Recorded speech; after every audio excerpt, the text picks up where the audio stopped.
Hello? Hello. Hi! Okay, this is weird. Okay, this is weird. I need somewhere safe to hide and wait for... Temporal engines held within. How do we get in? Pull to open. Pull to open! Yes, and what do you do? Do not be alarmed. This is a kindness. Especially if your bloody-minded contradictory and completely unpredictable. Are they happy? Better than the alternative. This is temporal earthquake time. Hold on to your spectacles. Here come the drums!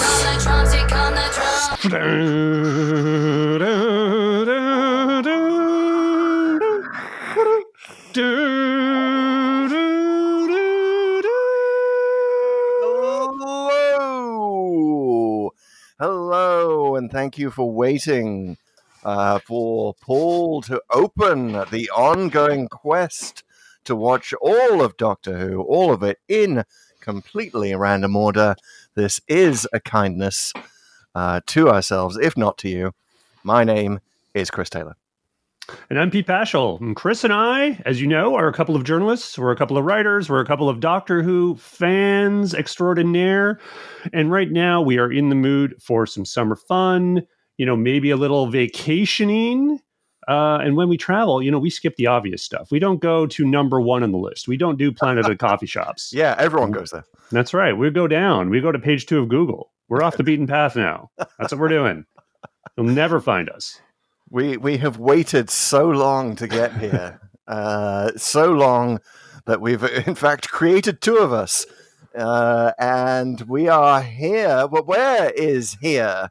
Well, where is this white room with doors that we've opened our TARDIS up into? Well, to find out where we're about to go, I like to go figure out where we've been. That's right, and then work forwards. Oh no, wait, it's the other way around. Yes.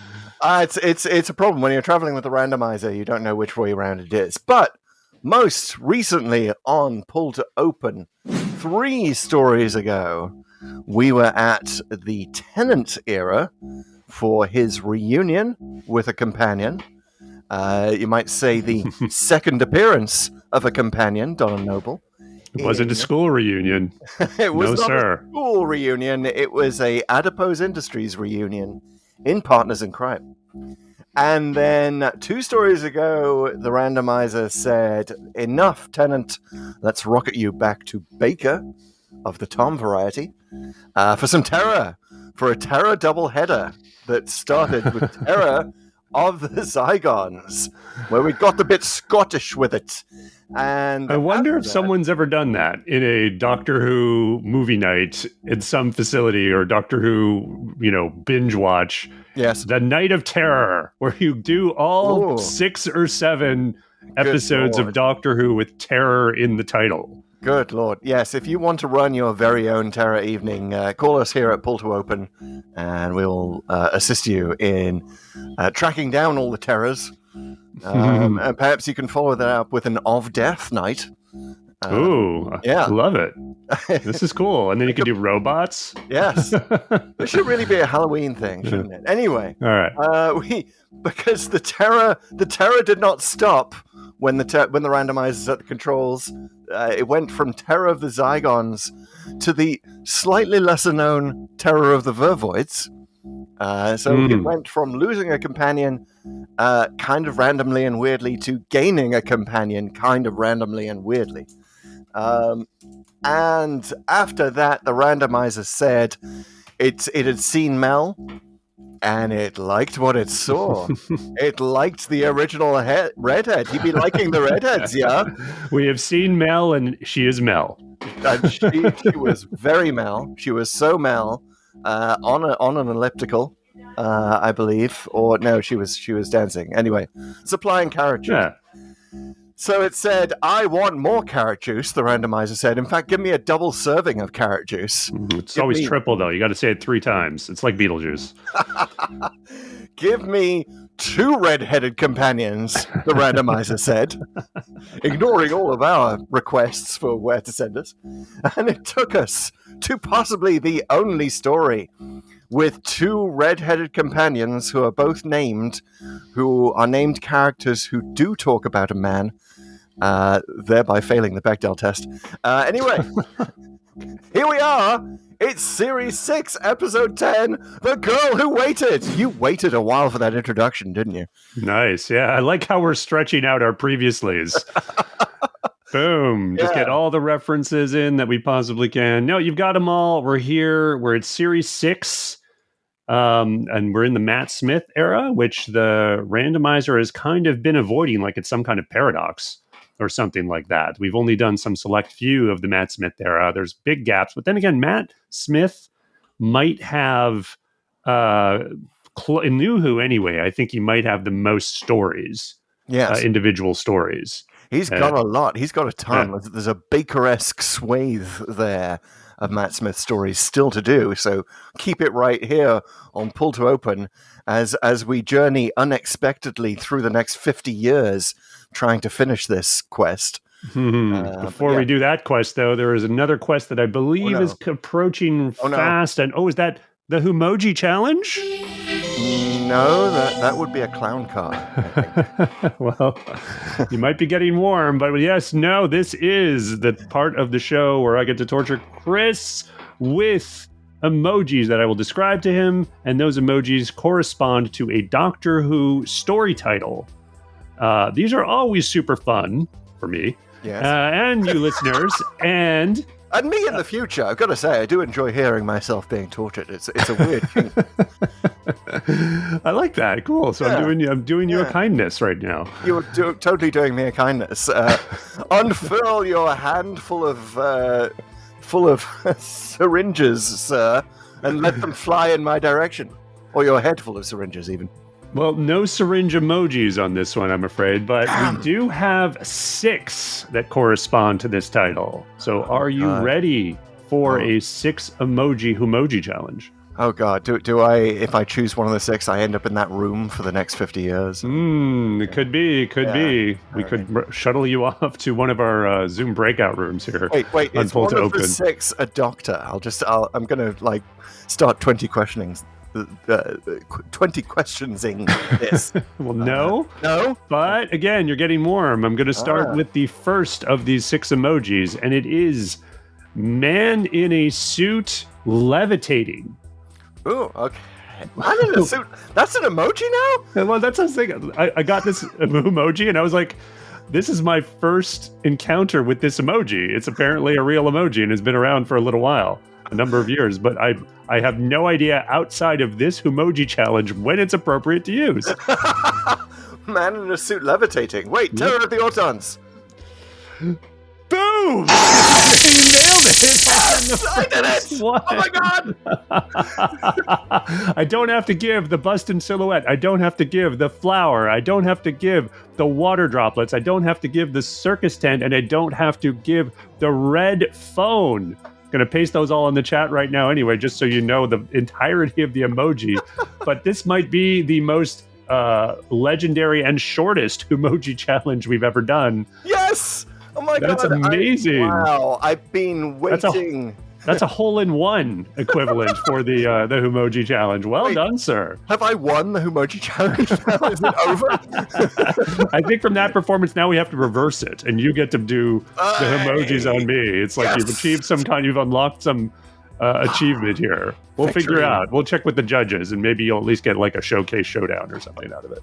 I gotta say, if there's one thing that sticks in my head above all others about Terror of the Autons, and maybe because it's so weird, the whole Pertwee era, it is that floating Time Lord just appearing out of nowhere. In the bowler hat. And honestly, this emoji, I feel like it was created with that in mind, because you can see, like, if you can see it in the chat, it's kind of tiny, but the guy's a hat.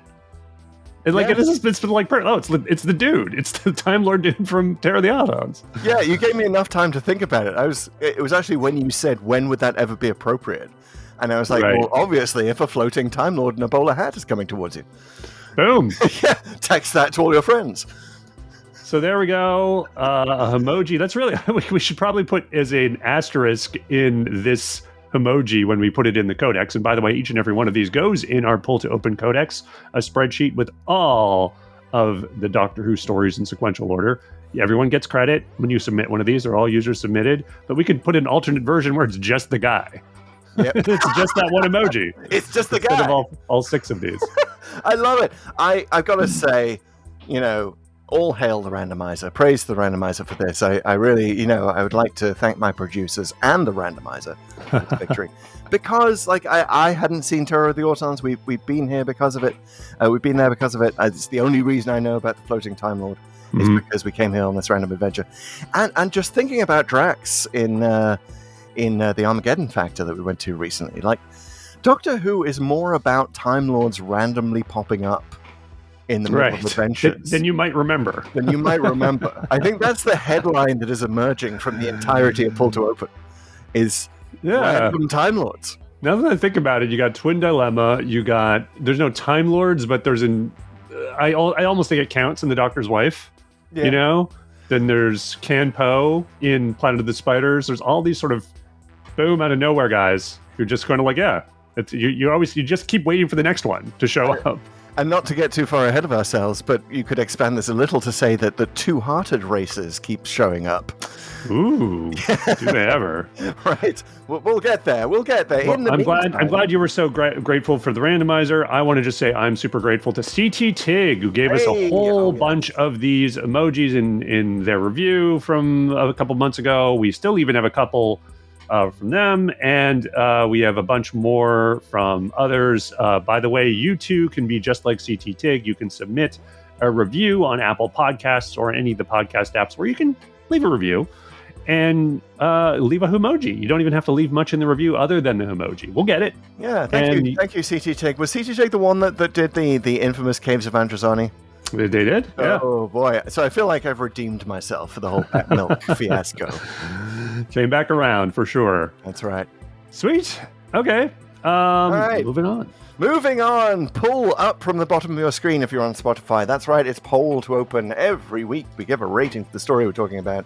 You too can give your rating. You can give your rating right now for The Girl Who Waited. You do not need to wait 50 years to vote in that poll. But if you want to, you can. But you did have to wait for us to get around to results from Partners in Crime. But, I just want to say we do leave these polls open.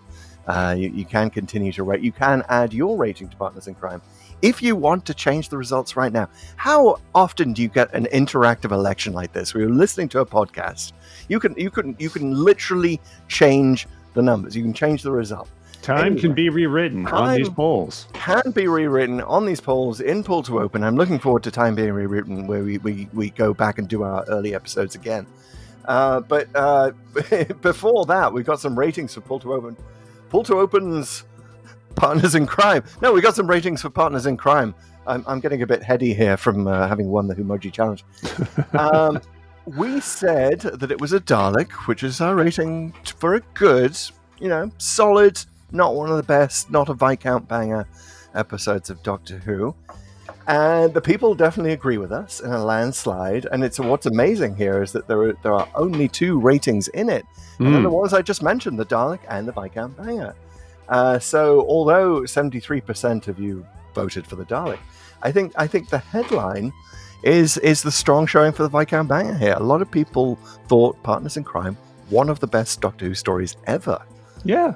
It was roughly a 75-25 split here, a little off that, but it's that's exactly the breakdown. And there's nobody voted it. Professor Hader, Ogron, Fixed Point in Time, Lady Cassandra, all of those sort of ratings, which are not necessarily all bad, but they're all a little caveated.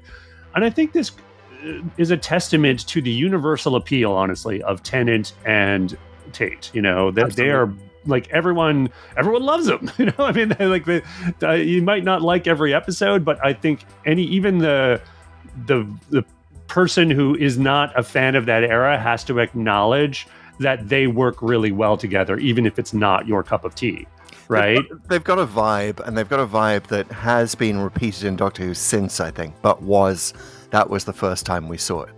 Yeah. Tate was the first companion, Donna was the first companion to have no romantic inclinations towards the Doctor in the new show, and we were so ready for it, and she was so the right one to swerve to, right? And Totally. you know, It's kind of like, I remember what I said in that podcast was like, it's kind of a reset to factory settings for the show in a lot of ways, because they threw out all that sort of romantic stuff, which again, I'm not criticizing it, but it was a good kind of like, okay, now we have the show in its purest form, Doctor Companion adventuring. And again, they were so good at storytelling at that point. It just kind of all came together. So yeah, really great. There was that intention. I think it's important because there's an ongoing discussion, and we had it recently in our YouTube live on Shooting Up with Season 1. Go to that. Go check that out, about how much humor is too much humor, right? And we were talking about the twist at the end song again. Right. We'll never stop talking about the twist at the end. There will never not be a twist at the end. But you know, it's very much, it's always a Doctor Who question, how much humor to put in the show.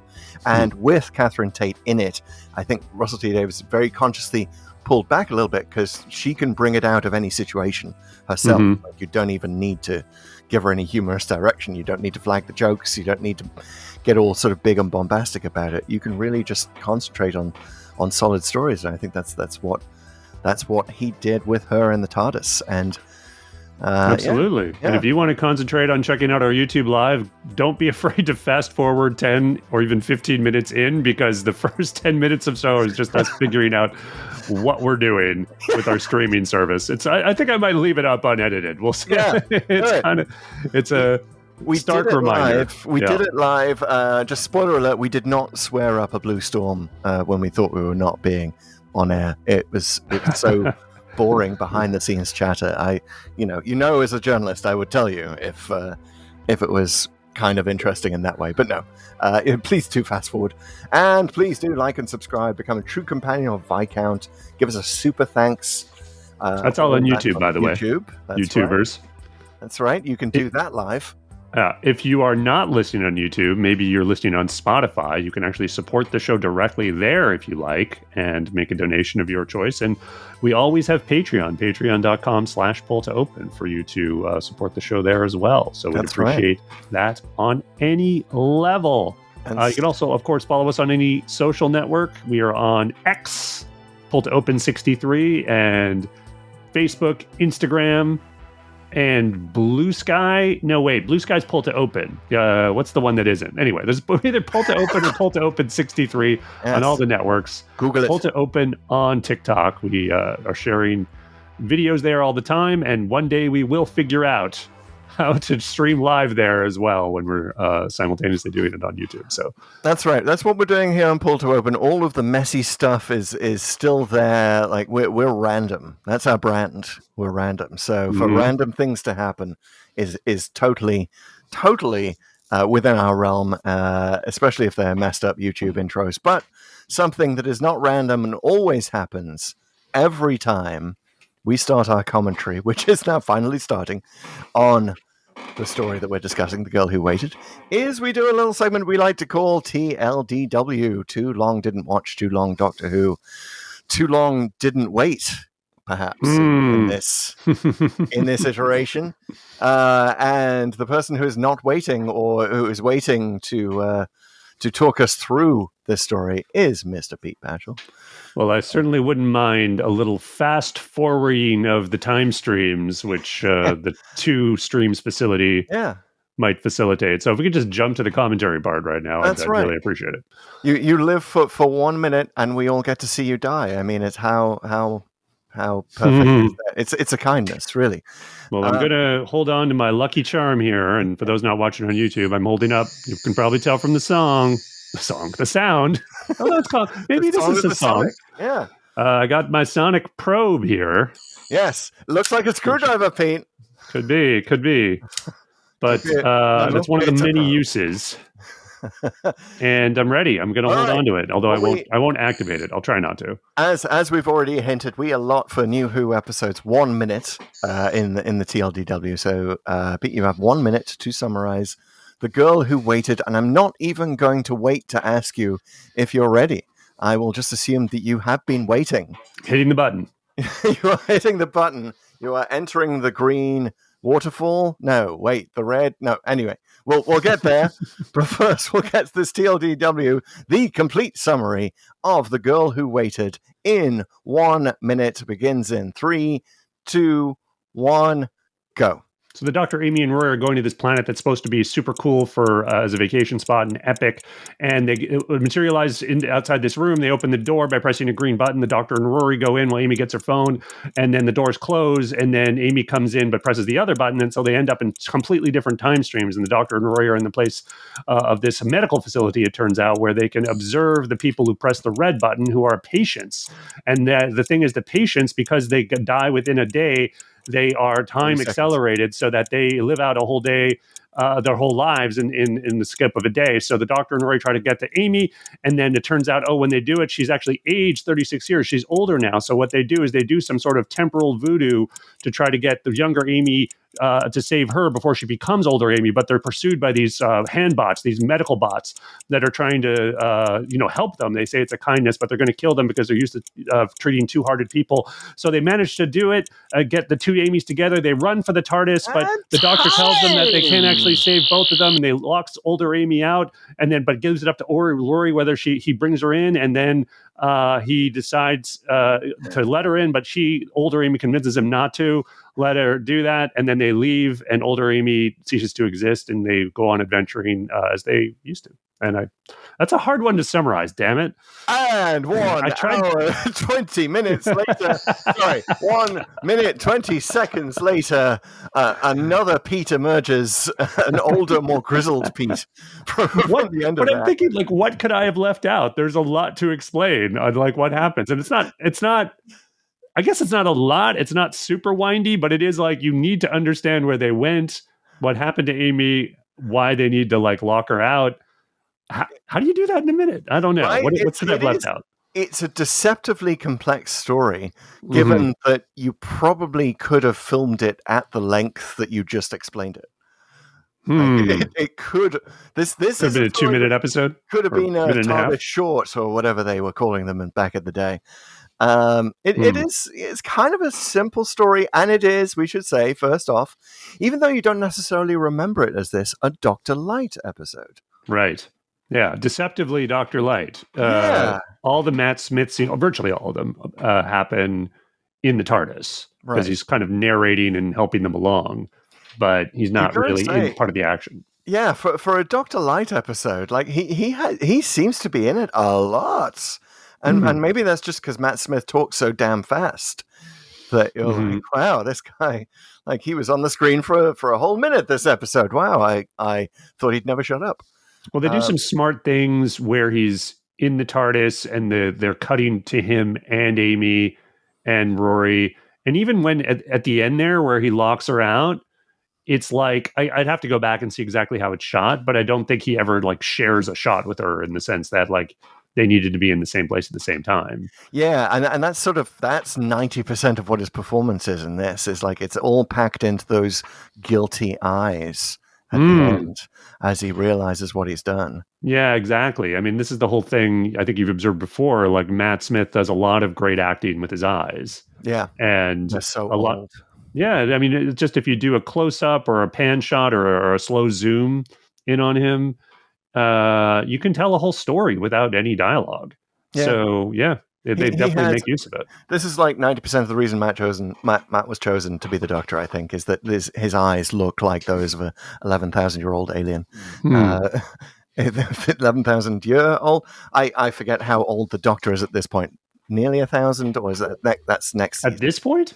Yeah. Well, he hasn't done the 200 years between closing time and actually the story after this one, the God Complex. But that means he's probably close to the 1,000. He's still in the 900s in here.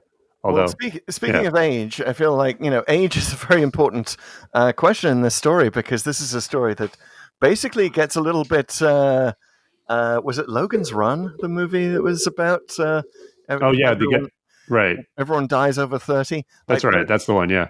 It is. It's a little like that. Older Amy is killed in this story, and they do not shy away from that. it's not for us to spend half the episode talking about why didn't they tell us? Why did they ignore the 7 billion dead dogs to take it back to Flux? Flux. But it's like right out there, and it's uncomfortable when you're in the audience, and especially, I will say, watching this for the first time in my 50s, I'm going to age myself. I turned 50 last year. And realizing that older Amy is in her 50s. She's on the other age. She's like, she's 56, so it's a little bit ahead. But suddenly, like, that doesn't seem as old as it seemed in September 2011 when this was released, right, Pete? Now you're rooting for the other decision to be made at the end. Yeah, exactly. Like, come on. She's older. She's got more experience. She is. Come on. Rory, she's going to be a much better lover. I'm just going to say that.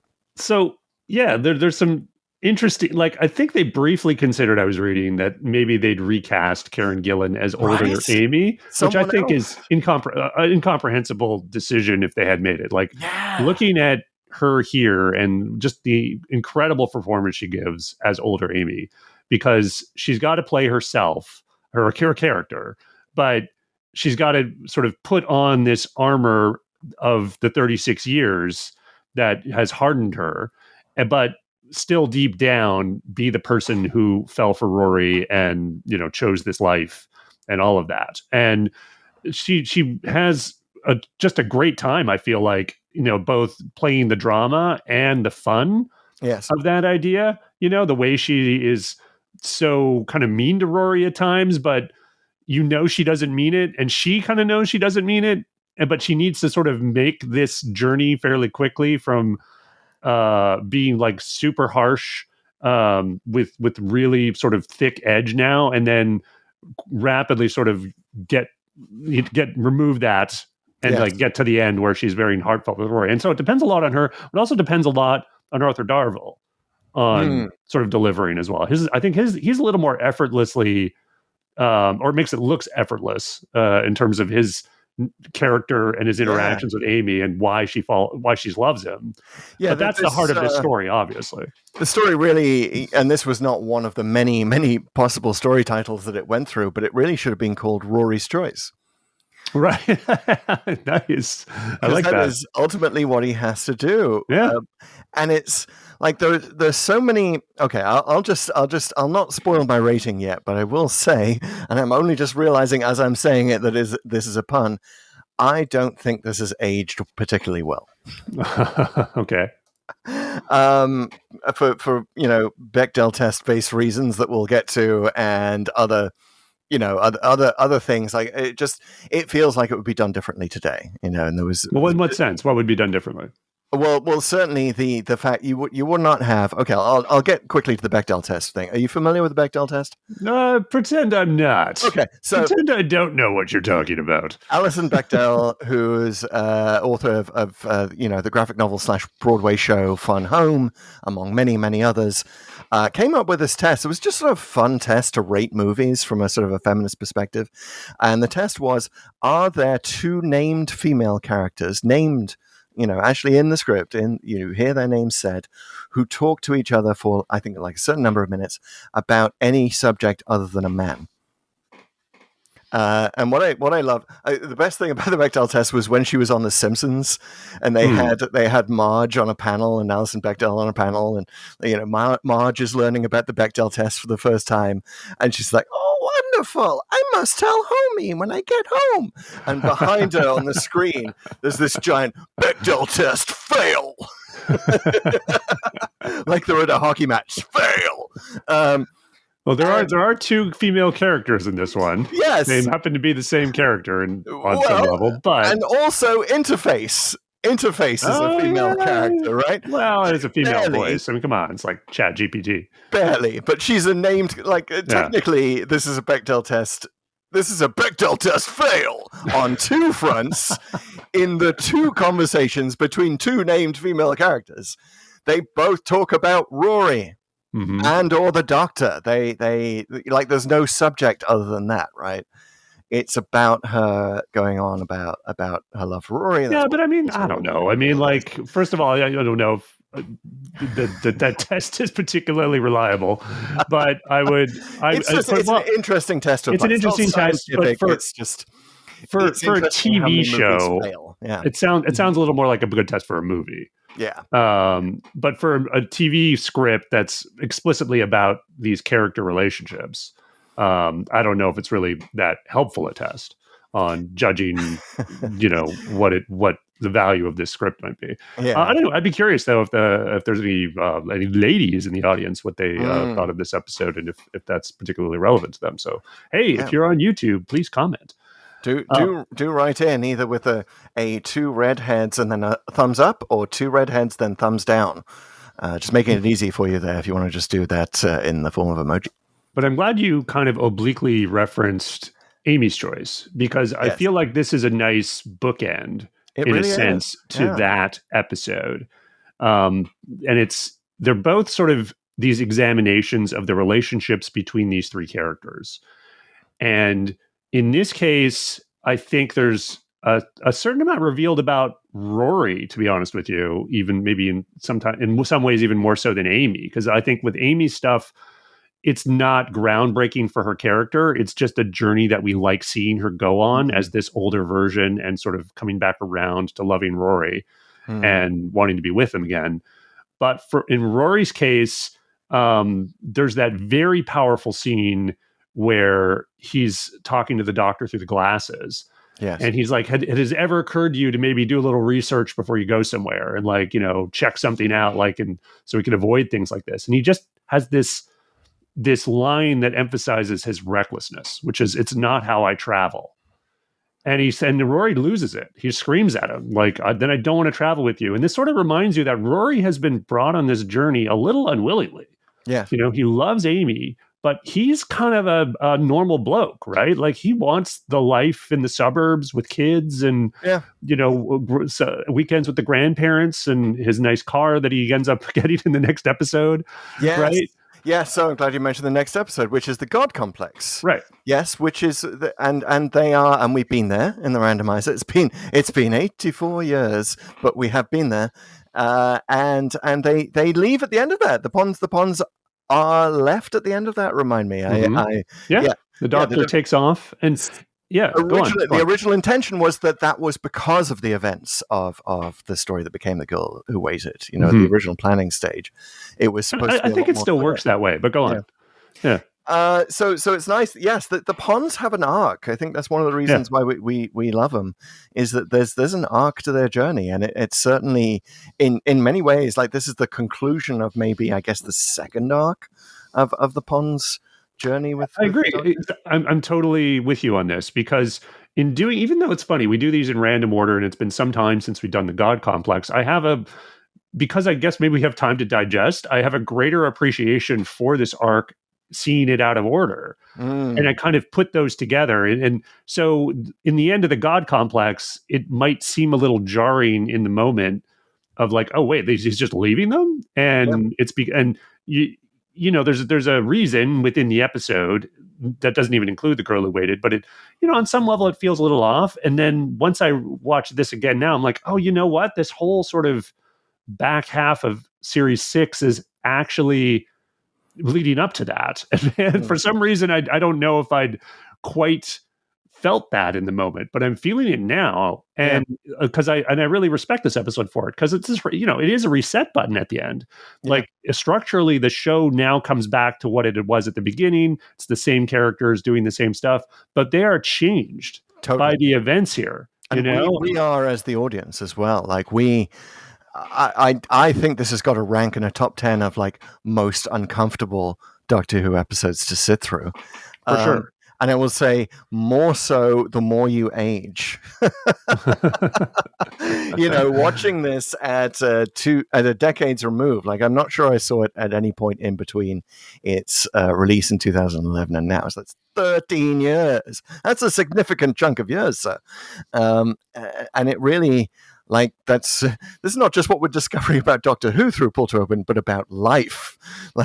This, you really feel for older Amy's character, and it is, to go back to the very beginning of what you were saying, a total testament to Karen Gillan's acting. My God, that she really really invests that, and I think you sort of got at this in your description of it.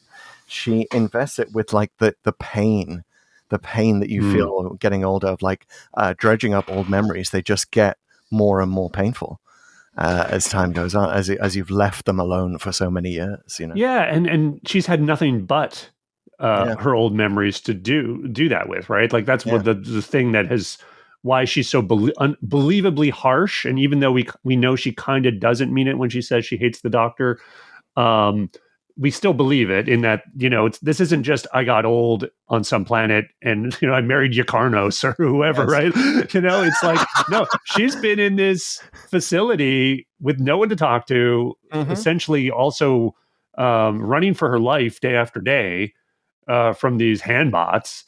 And again, it's a little unclear exactly how much of that was actually lived, because there's a whole thing about the time acceleration and why she didn't have to eat in the week than when she's sort of jumped forward. So, but clearly for her, it's been 36 years, right? So that's the kindness, obviously, at the facility that that you're fatally diseased, but you can actually stretch out this day here and entertain yourself however you want, I guess. Okay, sounds okay. Yeah, I buy that. It's lovely and timey-wimey, and it's the kind of reason that we watch Doctor Who. But yeah, I mean, Karen Gillan, I cannot say enough good things about how she sells older Amy, and I think to the point that we've been discussing, it's about she really. It's not necessarily about the makeup. The makeup is damn good. But it's about the age that she puts in her eyes. To take it back to Matt Smith's Ancient Eyes, like you see the pain and the long suppressed pain and everything we're talking about aging in her eyes and in her scowl. Like, she just nails it. You do not fail to believe. You're not like, oh, hey, that's Karen Gillan in makeup. No, you're like, this is older Amy. This is she. And when you're going back and forth between the two, like when they reintroduce young Amy, you're like, whoa, where did she come from? But I think I can't remember if you mentioned it in the TLDW, but we should give a shout out to Other Rory, which was one like there are two Amy's, but there are also two Rorys in the talking about the robots, the hand. Oh, okay. I thought you meant Rock Band Rory. Oh, yes, younger Rory that we get to hear about in this, but not actually see. But now the Rory that is her Wilson to bring it back to Castaway, and I got to say it's quite incredible, because I don't know if they're just like using Wilson as a deliberate reference, but it's a nicely compressed way, as a lot of this is, of giving you the sense of the 36 years that have passed, right? Yeah, and it's heartbreaking. You see that the smiley face that she's drawn on this handbot, and the fact that she named him for her husband, who from her perspective has been missing for 36 years, and all she's got is this damn robot with a smiley face scribbled on in felt tip pen. And I really felt that for some reason, where I think when I watched it first time, younger Chris looking at this through his magic mirror kind of found that just funny, right? And now I'm like, whoa, oh God. Yeah. Pain of that lost romance. It's one of the sort of several steps that you have to sort of have Amy go through to get back to the point where she will agree to the resolution, right? Of sort of somehow helping her younger self, which apparently in some time stream she didn't do. And the idea that she's once they get there and they see it's older Amy and she's just really like angry, her whole sort of Scottish edge is like full on now, and she declares her hatred of the Doctor, and you're kind of like, wow, how are you going to get back from this? And then you see the robot, and it's right around the same time that Rory says the line, which I think might be the thing that first puts a massive dent in her armor of like, I don't care that you're old. I care that I didn't get the chance to grow old with you, which is just such a great effortless line from Arthur Darvill. But it's like, you can definitely see like, oh yeah, I can see why she loves this guy. Yeah. And then there's a bit where she's sort of crying later. And then the whole conversation with herself, really, really just good stuff. I mean, she performs it super well on both sides of that. Yeah, the conversation with herself has so much potential to go wrong, Mm. and so much potential for us, the audience, to not believe it. Or to just be confused, like, hang on, which Amy is talking to which Amy now, and like what she remembers this, and like it's in danger of getting a bit too timey-wimey. Right. Yeah. But it isn't, and you there's an out of like realizing that it's not even old Amy who makes the decision; it's young Amy by remembering the conversation. Yeah. That was something I caught this time that they didn't. That they very subtly reference that. They very subtly suggest that. That there's one line or something that young Amy says that allows you that thought, which I think is nice because it's not about old Amy, like, sacrificing herself in some weird Logan's Run kind of way. I'm too old, you go on with younger her, which is sort of where that's where it ends up. Going. It is where it ends up, but it's like it's because younger Amy chose to do that, chose to remember that. And that sort of changed the timeline. You've got to imagine that there were other, heaven sent-esque versions of this where it went the other way around. Yeah, we'll get to that in a few minutes for sure when we get to the questions. But I love how, like, even when they have her sort of have them come together, and so they bridge the temporal zones or whatever, and now they're all together, and that sort of almost feels like the climax, right? And it's like, oh, now they're all just going to go, but then you're like, oh, wait a minute, now there's two of them. How is that going to go? And I love that they kind of show how that's probably going to go. I like it's really smart to have her older Amy flirt with Rory in front of younger Amy, yes, and sort of going like, why wouldn't you be okay with this? I mean, we're the same person, but she's kind of like not okay with it, and we're kind of not okay with it. Like, what's happening here? What's the line that the Doctor has? It's something like, "Oh, whatever happens in your marriage, like, it's entirely up to you. You got two wives now." And I forget what the line is. It's another one where I think like they might have cut that doing it today, but also because it's like a bit too suggestive. And just weird, what it's suggesting is a bit weird. It's extremely weird. Like it's Back to the Future, right? Or it might even be weirder than that, to be honest with you. But also, I think you cut it for reasons of like it just doesn't fit. And I think again that's like props to Karen Gillan for selling older Amy so much that you're like kind of outraged on on her behalf. Like she's so real to us that you're like, no, this isn't a joke. Like this is Amy and crazy cat lady Amy that we love. Don't talk down the cat ladies.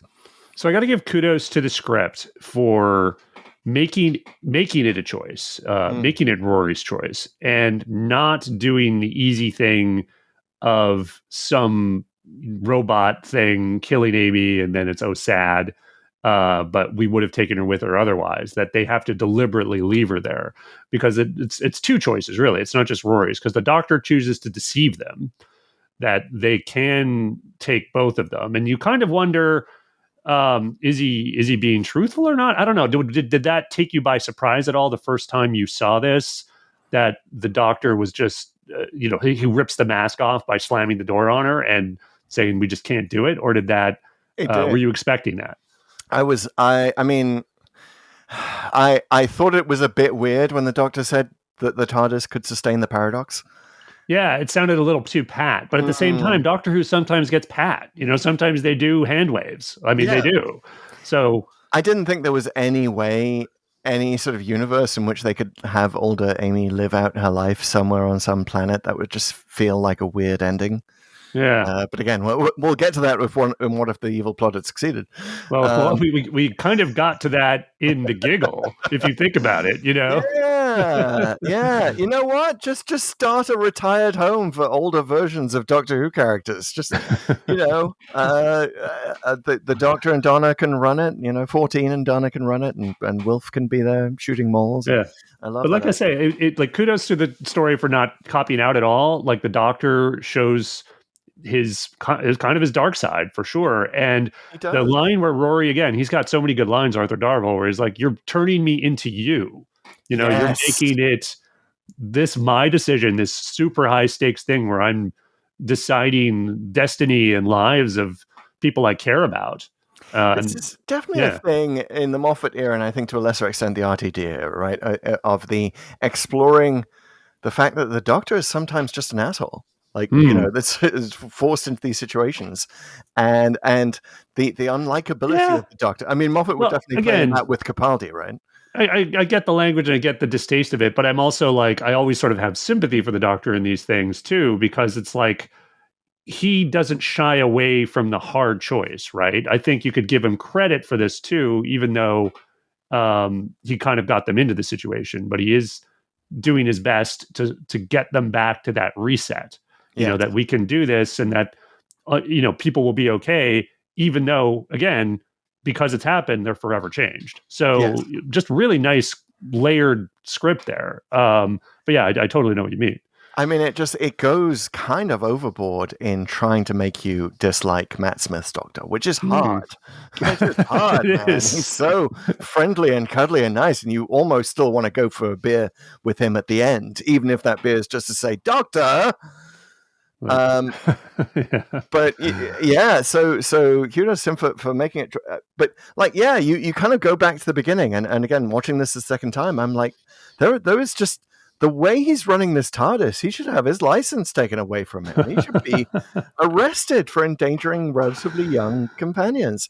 Like, why didn't he have them all stick together and go through the same door? Like, you know that it's like the story has to nudge you in that direction, but at the same time, this story invites you to consider that maybe that wasn't just a choice to get the story running. Maybe the story is telling you that the Doctor is really just incompetent, dangerously so. Well, I would say reckless is like, it's the word that's used, and it's the word I would use, in that I tend to agree that it's not so much. I guess there's a deliberateness to it, but it's like, oh, maybe Amy will push the wrong button and then we'll have an adventure. We'll have to get her out of it. Like, we'll be in some scrape. Like, in other words, this is his personality. Like, I get into scrapes, and I kind of, at this point in my life, I'm kind of deliberately doing it because that's what I do. Yeah. And this is the Doctor that's yet to go into therapy. Which, this is pre-shooty, right? Right. But this is what I'm saying. I don't think it's incompetence, right? It's like, it's going to be fun if you push the other button. That's what he's thinking. So he's not being cautious. And that's the whole line. This is not how I travel. I jump right in to the deep side of the pool without even checking if there's water in it. And I'll figure it out on the way down. Really, the pull to open sign should be changed. It's weird for me to say this on pull to open, to enter at your own risk. I mean, I really feel it. I feel it. In fairness, he usually does. He usually does have some line when a companion comes on board. It's dangerous. Yes, usually. But he should be required to read them like they're the equivalent to Miranda rights. You're not like, they should be signing release forms. Next time a new companion comes on board, let's just have them sign release forms for half an episode. Yeah, it's interesting how different Doctors have done that idea of not quite the release forms, but I always sort of think of Whittaker's big line about, you're not going to be the same people when you come back, and that certainly applies to so many people. And this is one of the episodes that's like, oh yeah, they're changed. Like this, this is a reset button, but it's not. And that's just there was a really good sort of summary by that point in the show of like what it means to travel with the Doctor. And it's kind of like, sometimes I think we've said on the podcast, like, hey, why wouldn't you want to? Hey, what a treasure and a gift you have by traveling with this person. But this is the episode. It's like, oh yeah, it's not always a gift. I mean, there's a problem of going down this rabbit hole that's you can't always travel with them forever, Rose. It's just not going to work. Like your life is, a regular life is incompatible with the Doctor's life, and that's exactly why, like, it's so good for Rory in this episode, because this really emphasizes that he doesn't really want this life, and not in the same way Amy does, and he's there because he loves her.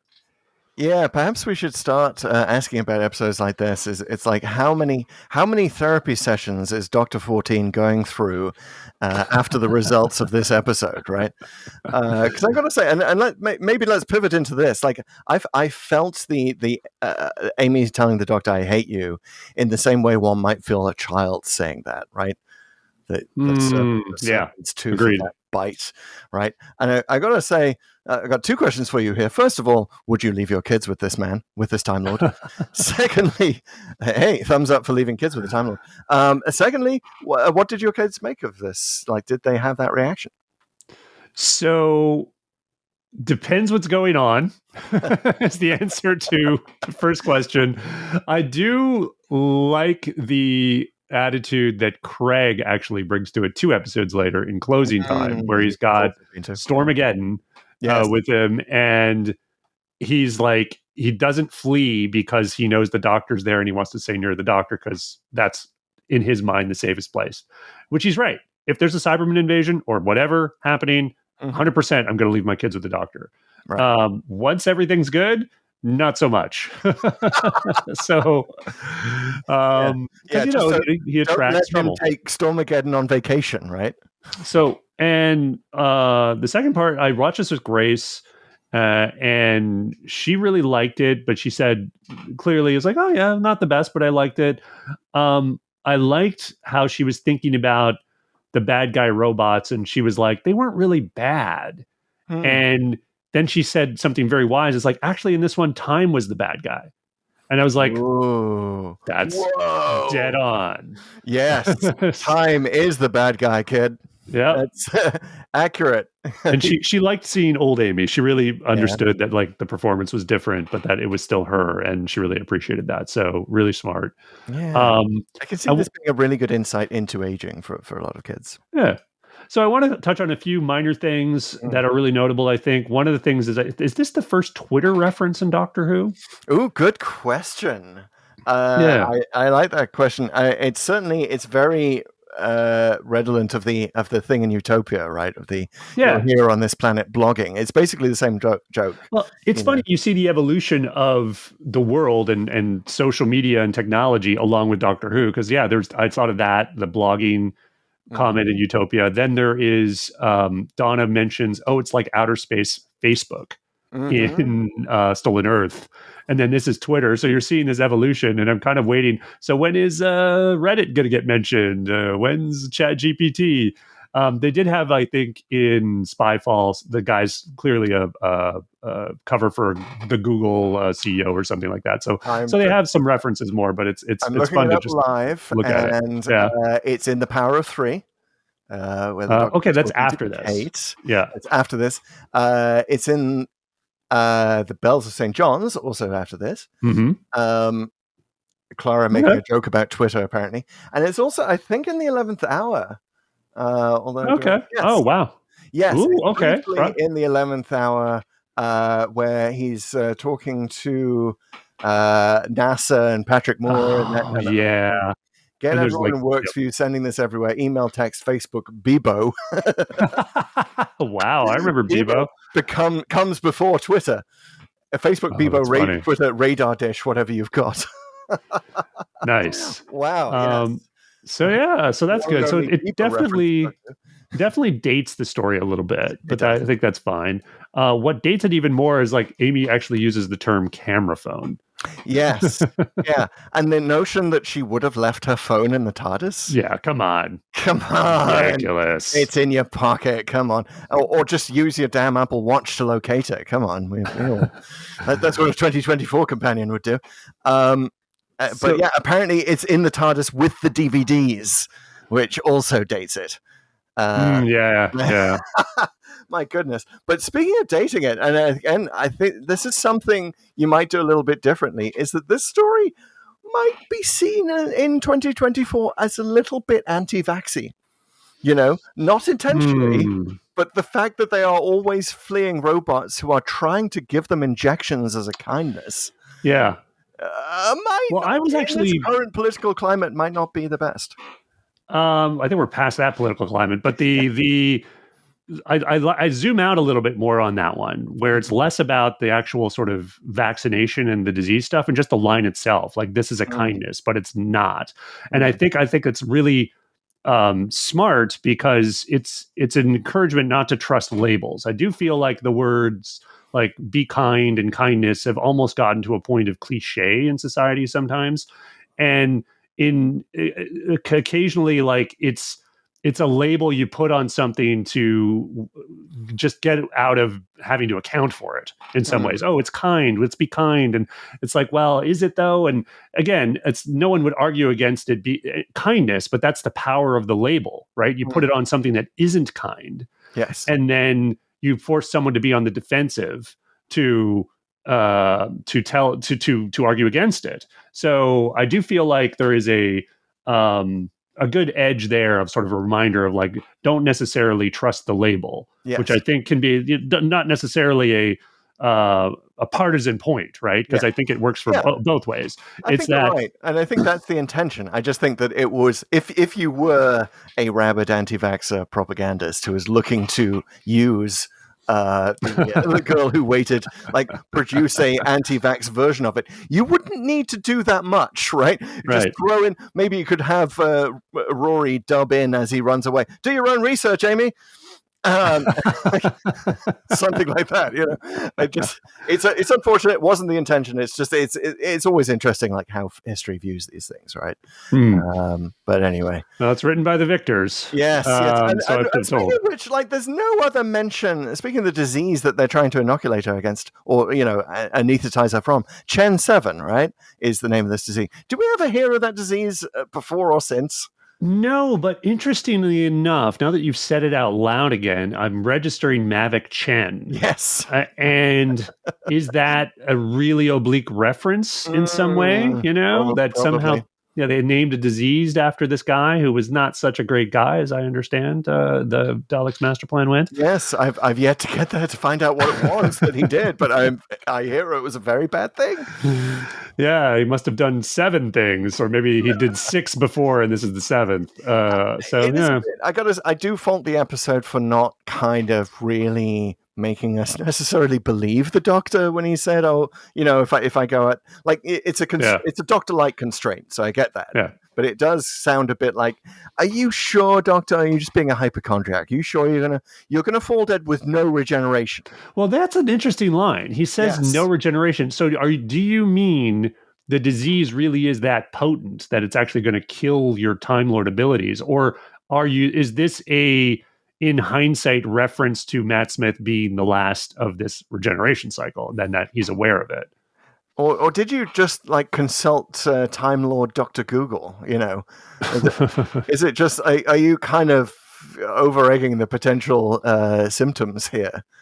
I don't know. It's just, it seems a world away of, it's appropriate. I mentioned Bat Milk earlier in the episode. I'll now never forget Caves of Androzani and the Bat Milk. But just you wait till we get there. Yeah. What Peter Davison does in that episode in terms of exposing himself to poisoning that kills him, that gives him regeneration, like the heroic nature of that versus this Doctor who skitters back into the TARDIS because he's like, "Oh no, I can't get a cold." Well, honestly, here's the thing. At this point in the show, I'm pretty sure Moffat hadn't decided that he was going to make Smith the last one. I'm not sure if he's come out and, you know what I mean? Like have to do the future regeneration cycle, because he's not written that way. But as a retcon, I think it really works, because there should be more evidence of this throughout Smith's run, you think, right? That he'd be a bit more skittish about death, because he knows he has no more regenerations. And, you could argue maybe that's a testament to his heroism, that even though he knows it's his last regeneration, he's still the Doctor, he still goes in, guns a-blazing, and, come what may. But if I like this being sort of, from the retcon perspective, there's a few signs of him being skittish, and maybe this is one of them. So I'm going to go with that. I love that retcon. Like you just had to insert an extra comma almost, Hamilton style, to change the meaning of it. No regenerations. He's not talking about the disease. He's talking about himself. Yeah, exactly. Cool. So I think there's some questions coming into view. Uh-oh. Let's open the door. Press one of these buttons. It is the one that takes us to the 4 questions to Doomsday.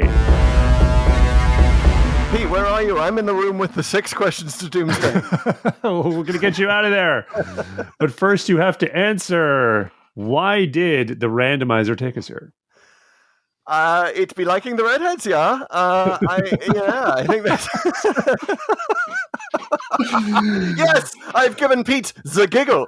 Hey. Man, all right. Okay, you sure this isn't a terror-free podcast? Is it Terror of the Redheads, yeah? The dad jokes, eh? Oh my goodness, yes. Well, bad accents aside, I think the Randomizer's really been on a companion kick lately, right? What does it mean to be a companion? And I think it's the Randomizer, along with us, sort of had its heart in its mouth when Millie Gibson walked out of the TARDIS going, "I love you, Doctor." And the Doctor said, "Okay, bye, babes. See you later. Okay, ciao." Yep. But I totally agree with you. I think the companion connection is what this is. So we just came from Terror of the Vervoids, which Mel has a very timey-wimey introduction. You know? It's introducing a companion from the future, which is what this episode is all about. Exactly, and it's the most timey-wimey companion adventure probably there's ever been. Is this one?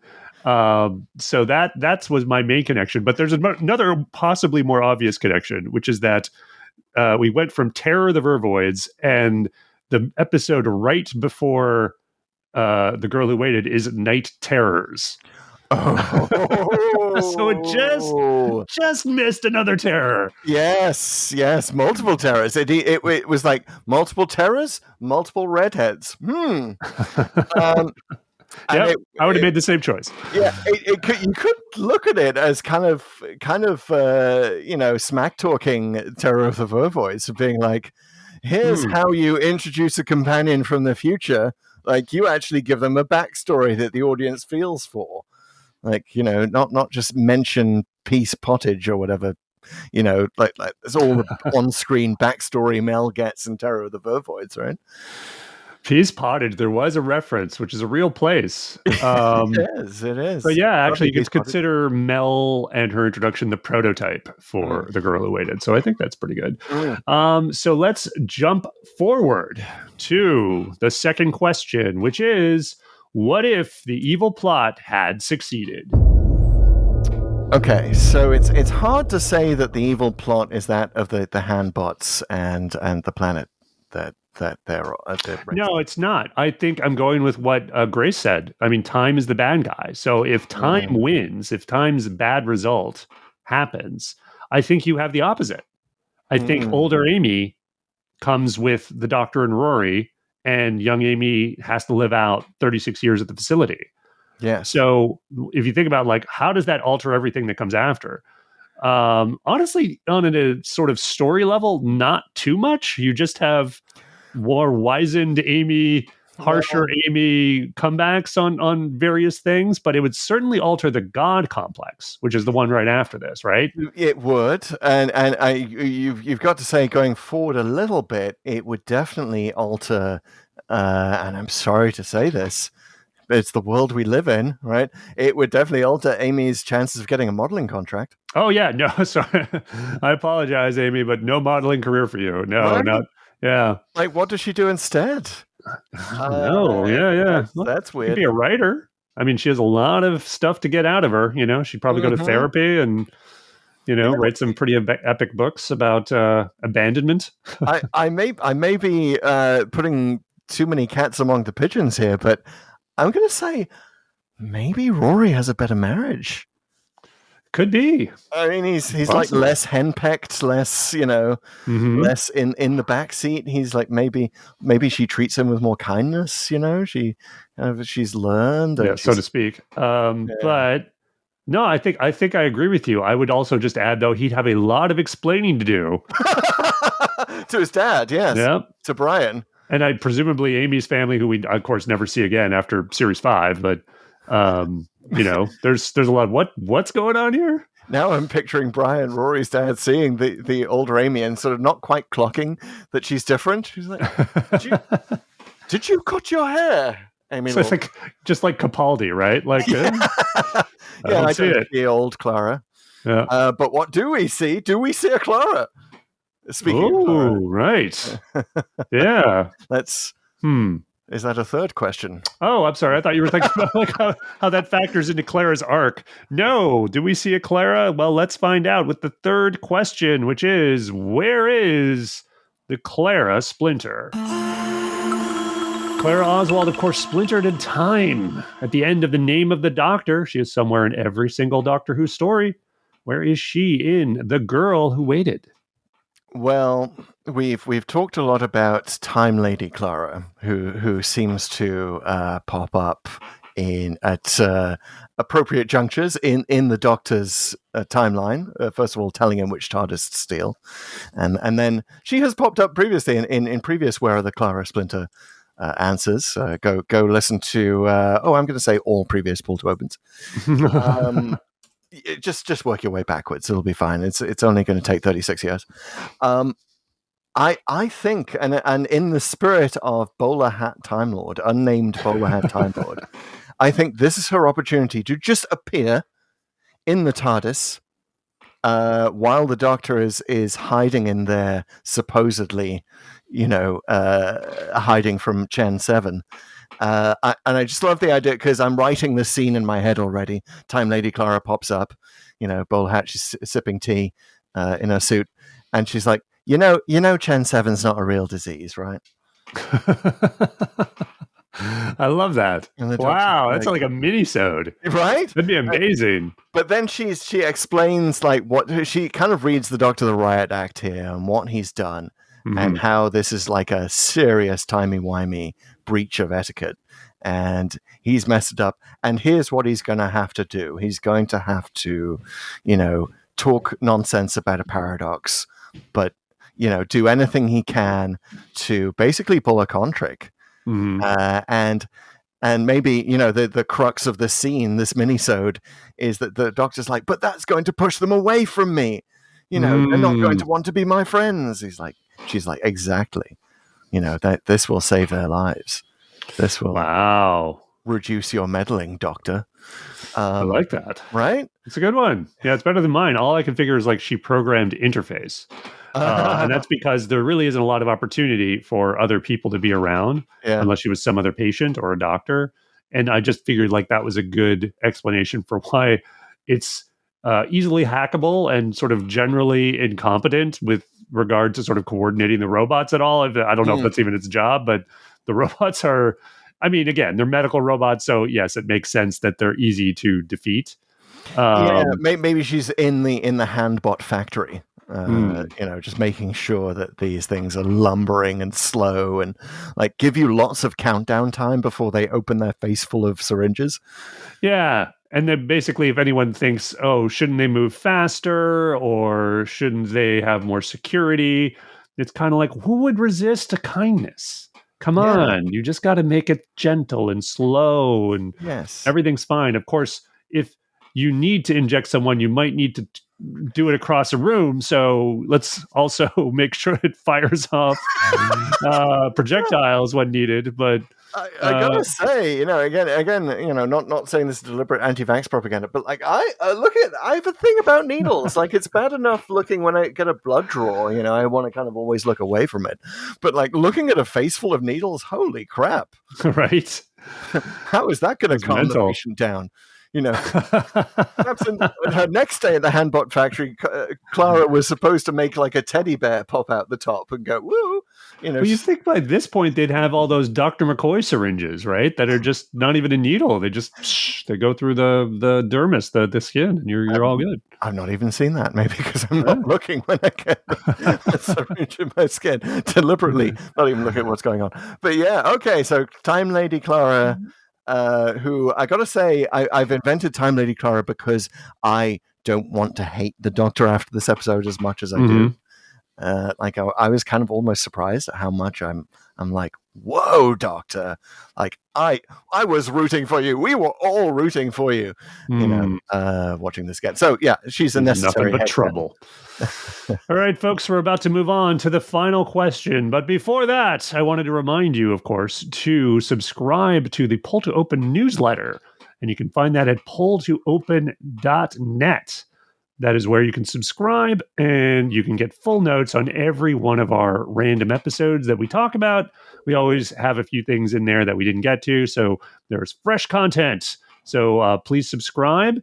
And I just want to give one more shout out to TikTok. We've done a live. I've actually done a couple of lives there, absent our main live, but by experimenting a little bit on TikTok to figure out how to do lives. We're doing more of them. We're going to try to do a few more there. So follow us there at Pull to Open. And I hope to have even more of our regular shorts as well. I got to say, just on that point, like I really enjoyed the YouTube live that we just did in our timeline yesterday. It's probably a few YouTube videos ago, as you, the listener and viewer, are experiencing it.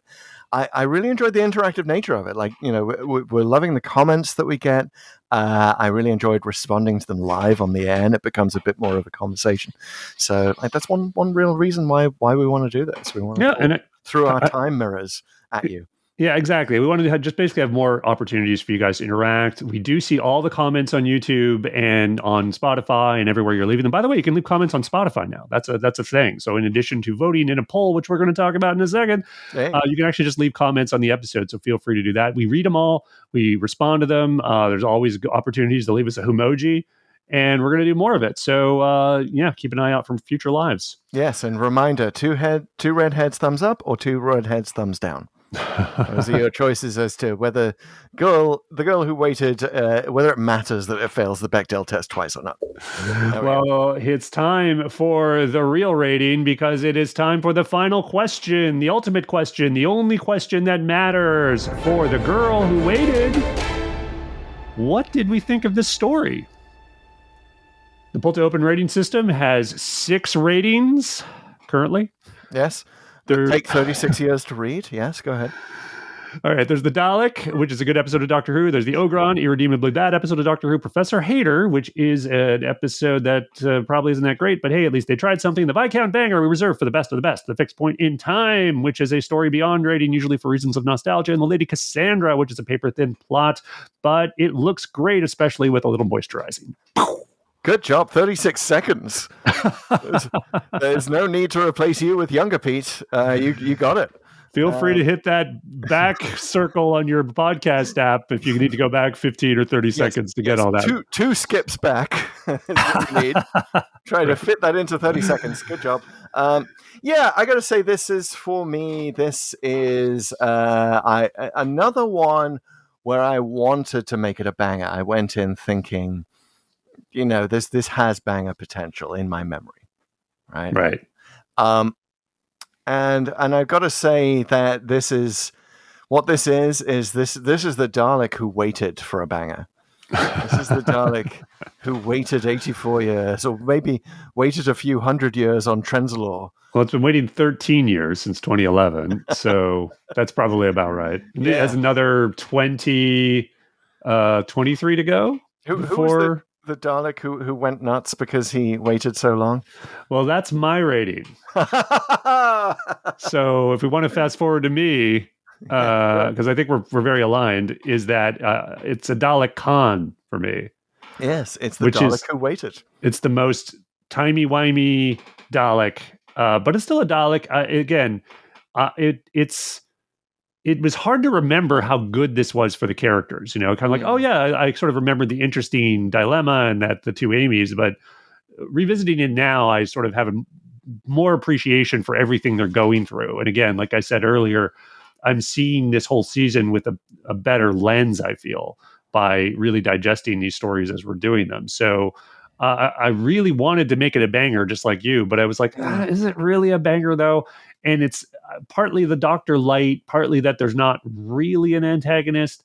And maybe because it is, still some trodden territory between these three characters. Again, this is probably fresher than most of the dilemmas and sort of choices that they've made.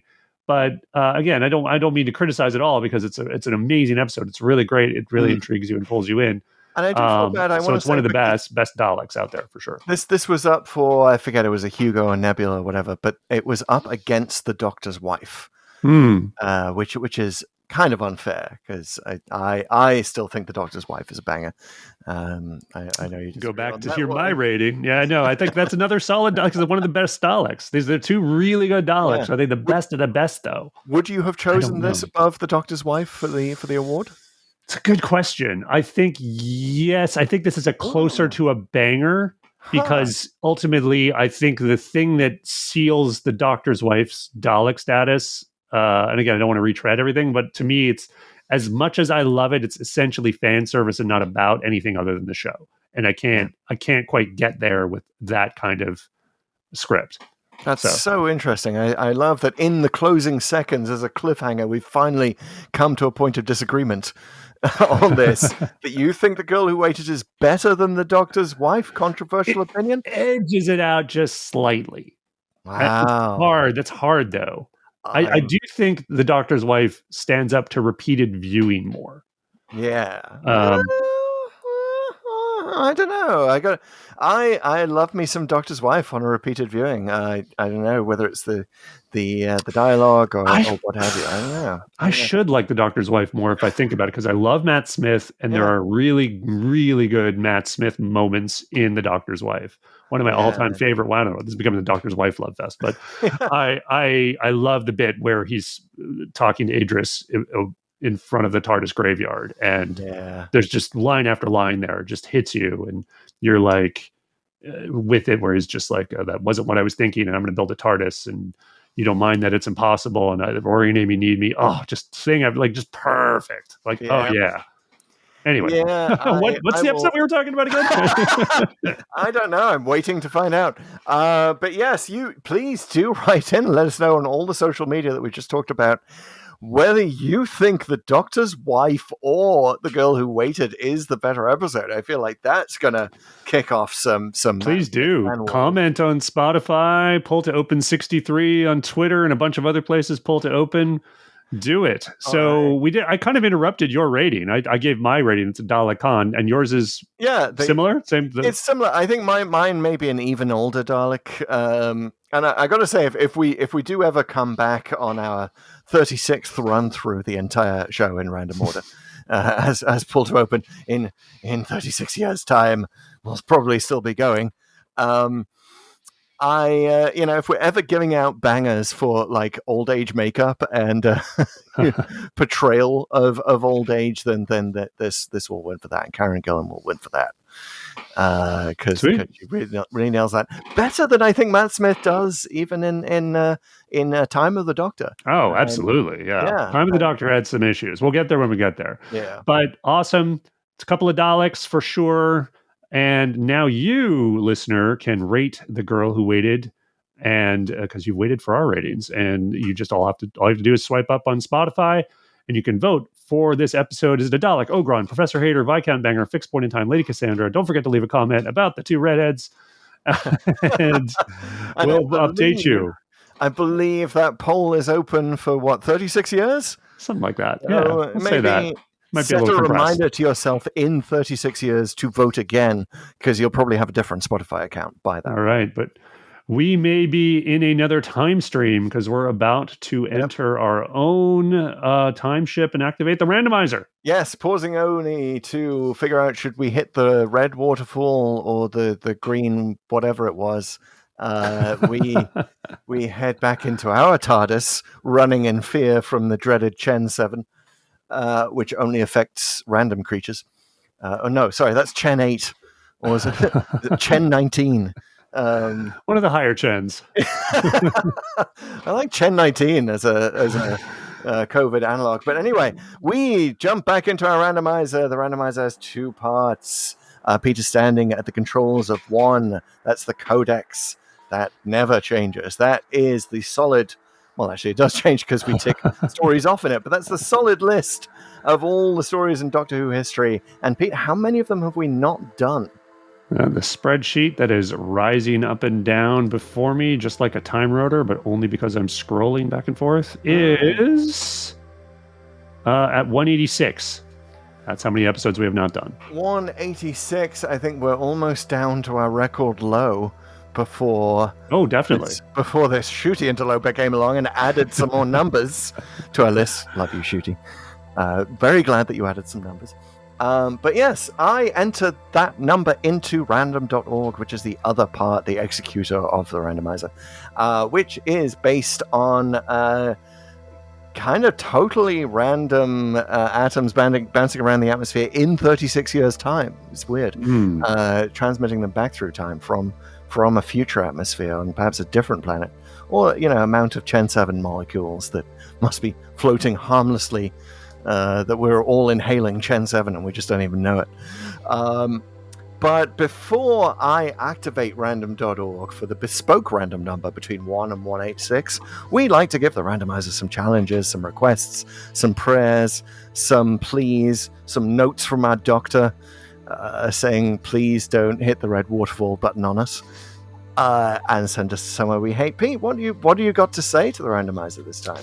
Well, this is one of the, that is The Girl Who Waited, was one of the record smallest casts that Doctor Who has ever had. Very short cast list. I think it only got lapped by Heaven Sent a little bit later. Oh, yeah, good point. But I'm going to always ask for opposites. Flip it. Give us a cast of thousands, randomizer. God. It was one of the biggest casts in history. And yes, I know I am teeing us up for the Daleks master plan, but especially with the Chen references. Speaking of Chen, right? And I again, I'm hoping it'll do the opposite, because I know again, we've done Flux fairly recently now, and I was like, I don't know if I'm in a hurry to do hours and hours of TV, but go for it. I do want to say, listener, if you have a cynical doubt that just crept into your mind there, of like, oh, Pete just said Dalek's master plan, and Chris must know what number that is on the spreadsheet, and he's just going to say it's that number, right? Because it's a good story, and they're making a good story out of it. I do not do that, and in fact, I take a screenshot of the random number, which gives you a little time code. Ooh. So just to prove that that's what I've got. So what we should start doing is doing these live, right? I mean, we should have a randomizer cam, just like a little picture-in-picture at all points of the random number generator that pops up, so you can see. Actually, I kind of think, I feel like that's our goal. That's when we know this podcast has truly made it and truly arrived, is when someone says that, oh, they're faking the random number. Until then, I can prove it. Yes, I can prove. Look, here's my AI-generated screenshot here. Now, anyway, if you really want that, if you really want the proof, we have it, because we know that you are doing your own research here as Pull to Open listener. So we are prepared to provide that. But, okay, so you say a cast of thousands. I'm going to say opposite direction, but because we do still have to do Heaven Sent, so let us do, if we're inserting the handbot as one character, and the what, like, probably only a few stories that have fewer cast members. I mean, I'm thinking of Edge of Destruction. Inside the spaceship, right? For one, I think that technically might have more because there's another companion there. right. But take us to the one of the fewest numbers of. I'm just gonna I'm gonna say, don't do what Pete says. Basically, that's why I play the randomizer. Gotcha. Go opposite direction. I would love the Mind Robber, which only has that like alternate. Well, they have the Carcass. Yeah, there's a few others. So anyway, but it's not that big a cast. Good options of stories I'm really keen to see. So yeah, let's do it. Give me a countdown. In 4, 3, 2, 1. Spoilers. 40. It's not Edge of Destruction. 40. Yes, we're in Pertwee. We're in Planet of the Spiders. Whoa! Look at this region. Once again, the Doctor goes to a planet, gets a reason to regenerate. I asked for this because I mentioned Ken Poe. You did? I did. That was earlier when we were talking about Time Lords randomly showing up. Oh, gosh. That's what we bet. That's inadvertently what the randomizer heard. It's like, it just ignores us at the end of the show every time anyway. And it's like, it just, it heard that earlier. I was like, that's a good idea. Let's go take him to another random Time Lord showing up episode. Okay. We'll do Fantastic. this. Yes, I love it. Okay. Have you ever seen this one? I've not. Okay, so I've already spoiled it for you. No, but I know the ending of it, right? And I know that this weird little llama guy pops up. Yeah. It's always seemed one of the most incongruous things about regeneration scenes ever, right? A little bit. Yeah. But this will be great. Like a watcher, but this is the blowout Pertwee. There's stuff going on. There's Whomobiles. There's spiders. There's crystals. God. The Brigadier. We have now done, Pete. We don't have a regeneration bingo, but we do have a first 3 Doctors regeneration bingo. Oh, yeah, that's true. 10th Planet, War Games. Yeah, we've done both of those. First 4 Doctors. Legopolis. Oh, that's right. Legopolis, yeah. We've done Legopolis. So we actually have a regenerations up until 1983 bingo. Keep pulling out those cards. I guess you have like the card generator there somewhere. Well, folks, generate all the cards you like and then come on back and fill them out with us at Planet of the Spiders in our next random adventure. Folks, this has been Pull to Open. It is a podcast. A podcast is a great thing to follow or subscribe to, so please do that if for whatever reason you have not done so yet. We are available in all the good podcast apps. Please tell a friend. That would be the only thing you could do even better than leaving a review in the Apple Podcast app is tell a friend, share the podcast with them.